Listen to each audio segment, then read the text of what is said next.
POV, Jungkook. I've spent my whole life being hated or feared. I've never been defended once in my life till now. Watching YN tear into JN was like watching a storm defend a mountain. She was vicious, she was beautiful, and she did it for me. She claims it's about the money. She's lying clearly. I see it in the way her eyes soften when she thinks I'm not looking. I'm actually looking into her, watching her, studying her. My chest feels tight, a physical pain I can't explain. I want to pull her against me and never let go, but then I remember the small white pill in my pocket. I am a dead end. I'm a curse. The doctor's ready for you, the nurse says, knocking on the door. I pull my hand away from YN's face, the coldness returning like a winter frost. Let's go, I say, my voice raspy. We have a show to finish. But as we walk toward the exam room, I realize the biggest lie isn't the one we're telling the world. It's the one I'm telling myself. I told myself I could handle being near her without wanting to be real. I think I was totally wrong. POV, YN. A few days later. The masquerade ball is exactly what I expected. A room full of people wearing masks that cost more than my college tuition, drinking champagne that tastes like liquid gold and bad decisions. I adjust the black lace mask over my eyes. It itches. Or maybe it's just the way Jungkook's hand is burning a hole through the silk of my waist. Smile, wife, he murmurs against my ear. The board of directors is watching from the balcony at 3 o'clock. Try to look like you aren't plotting a murder. I'm not plotting a murder, I whisper back, taking a large sip of champagne. I'm plotting a nap. This music sounds like a funeral for a violin. Jungkook actually chuckles, a low rumble in his chest that I feel against my shoulder. We are on the dance floor, swaying to a slow, haunting waltz. He's wearing a black velvet suit and a silver half mask that covers the scar on his cheek but highlights the intensity of his eyes. He looks lethal. He looks like the villain in every dark romance novel I used to read before my life became one. You drank 3 glasses in 20 minutes, he notes, his hand sliding lower on my back, pulling me flush against him. There is no space for Jesus between us, just friction. I am coping, I shoot back. You confuse me, Mr. Jungkook. 1 minute you look at me like I'm a disease in your penthouse, and the next you're letting me defend you, letting me touch you. Which one is the real you? The monster, or the whatever this is? He stops swaying. We are just standing in the middle of the floor, bodies pressed together. The music swells around us. There is no real me, YN, he says, his voice devoid of the usual humor. It's just raw exhaustion. There is just the version I need to be to survive the day. He spins me out and pulls me back in, hard. My breath hitches. The alcohol is buzzing in my veins, making everything feel hazy and sharp at the same time. I look up at him. His pupils are blown wide. He's looking at my mouth like it's the only water source in a desert. Take me home, I say, the words slipping out before I can check them. I'm done with the show. Careful, he warns, his grip tightening on my hip. If we leave now, the show stops, and reality begins. I'll take my chances, husband. POV, Jungkook. The car ride back to the penthouse is silent, but the air is so thick with tension I could choke on it. I stare out the window at the blurring city lights. My mind is a war zone. I should be thinking about the merger. I should be thinking about Jae-in's next move. Instead, all I can think about is the way she looked at me on that dance floor, the way she smelled, vanilla and defiance. My hand goes to my pocket.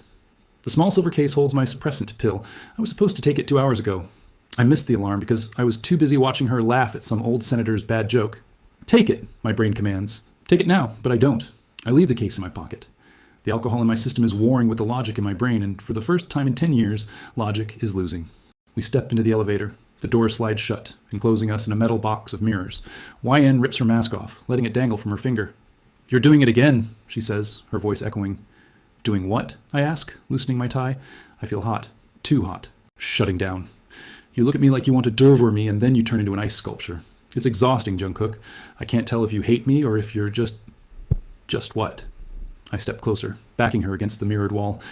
Just lonely, she whispers. Something in me snaps.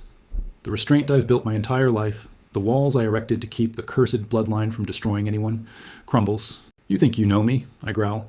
You think because you read a few files and saw me have a nightmare that you understand what I am?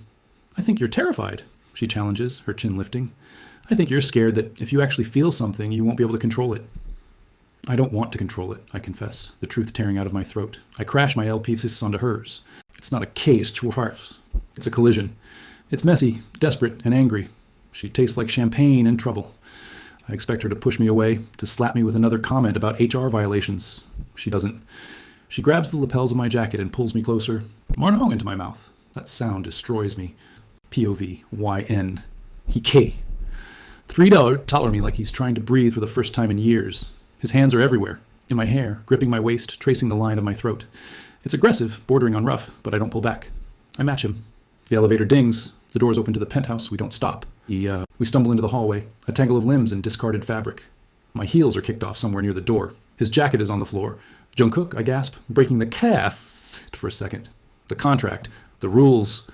Burn the contract, he snarls against my neck, his teeth grossing the sensitive skin there. Tell me to stop, YN. Tell me to stop right now, and I will walk away. I look at him. His hair is a mess, his lips are swollen, and his eyes are wild, dark, hungry, and dangerously open. There is no CEO here, just a man. My husband, mine. Don't stop, I whisper. He lifts me up, my L33Y wrapping around his waist instinctively. He carries me to the bedroom, not the one bed we share for show, but his side of it. He throws me onto the mattress, following me down instantly, his weight heavy and grounding. I hate you, I breathe, my fingers tangling in his dark hair as he hovers over me. Good, he says, his voice rough, eyes burning with something that looks terrifyingly like obsession. Hate is passion without the brakes. Let's crash. The rest of the night is a blur of skin, heat, and words we can never take back. There is no faking this. There are no cameras here. POV, YN 3 weeks. It's been 21 days since the gala, and for 21 days, I've been living in a beautiful, terrifying hallucination. We aren't just props anymore. We eat breakfast in a comfortable silence that isn't heavy. He sends me dry, sarcastic-filled texts that make me bite my lip to hide a smile. Eat your greens, wife. I need you healthy for the next photo shoot. Or, this meeting is a circle of hell. Send a rescue team. I was starting to think I'd found the man beneath the monster. I was starting to think that maybe, just maybe, I didn't mind being his for real. But today, the hallucination shattered. I'm on the cold marble floor of the master bathroom, my fingers digging into the porcelain rim of the toilet. The nausea hit me like a physical punch the moment the smell of Jungkook's morning espresso drifted into the room. Must be the sushi, I whisper, my voice echoing off the expensive tiles. Bad fish, definitely just bad fish. I stand up on shaky legs, splashing cold water on my face. My eyes drift to the shelf. A box of pregnancy tests sits there, bought as atmosphere to trick the nosy cleaning staff. I laugh, a hollow, dry sound. Imagine, I mutter. Jungkook is sterile. I'm a professional liar. It would be the ultimate joke. Just to kill the tiny, fluttering voice of hope in my chest, I take the test. I set it on the sink, brush my teeth, and hum a tune, convinced I'm being dramatic. 3 minutes pass. I look down. My heart doesn't just stop. It feels like it implodes. 2 lines. Bright, aggressive, undeniable pink. No, I breathe, the toothbrush slipping from my hand and clattering into the sink. No, no, no. I grab the box, reading the instructions until the words blur. 2 lines. Pregnant. My hand flies to my stomach. A baby? A John baby? A miracle happened that night at the gala. Despite the rumors, despite the incapable insults, we made a life.